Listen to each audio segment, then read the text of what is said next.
Halo para pendengar audiobook, saya Siska Tola. Saat ini saya sedang bersama penulis audiobook Sembuhkan Aku Dari Selingkuh, Mas Alfonso De Ponco. Halo, Mas Ponco? Ya, apa kabar Mbak Siska? Baik, Mas Ponco bagaimana?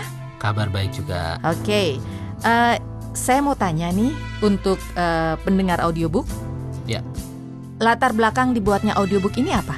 Ya, kalau buku dalam bentuk cetak kan semua sudah biasa ya, dibaca dimanapun mereka ada waktu, duduk di tempat ada kemungkinan mereka bisa diskusi dengan teman dan sebagainya.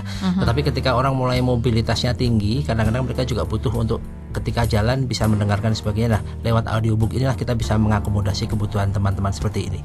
Jadi dengan audiobooks ini kita bisa mengakomodasi kepentingan teman-teman pembaca masyarakat untuk bisa melihat dan menikmati esensi buku secara audio. Kira-kira begitu Mbak Siska. Oke. Nah, yang kedua menarik nih Mas Ponco. Ya. Kenapa temanya selingkuh?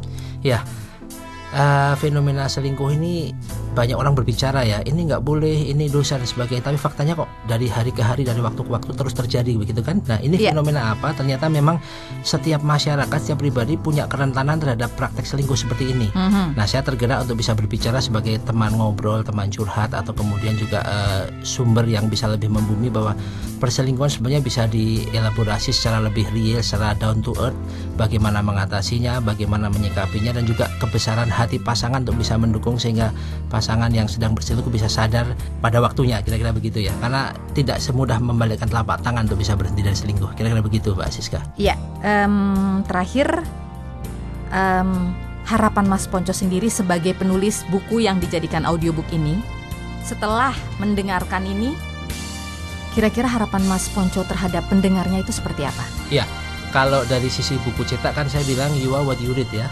Nah kalau sisi audiobooks ini kita juga akan bilang secara arif dan empatis bahwa you are what you hear. Apa yang Anda dengarkan akan menjadi sesuatu yang menjadi inputan yang bagus, dan dengan mendengarkan materi demi materi yang merupakan pengalaman empiris dari para pelaku di buku ini, setiap pendengar bisa memahami dan kemudian juga mengambil intisari kepentingannya apa untuk bisa memperbaiki diri. Karena ini butuh waktu, proses yang cukup intens untuk bisa sadar dari praktek selingkuh seperti ini. Kira-kira begitu Mbak Siska. Oke Mas Ponco, terima kasih untuk wawancara singkatnya. Semoga pendengar mendapatkan manfaat setelah mendengarkan apa yang akan nanti didengarkan di audiobook ini. Iya. Salam harmoni.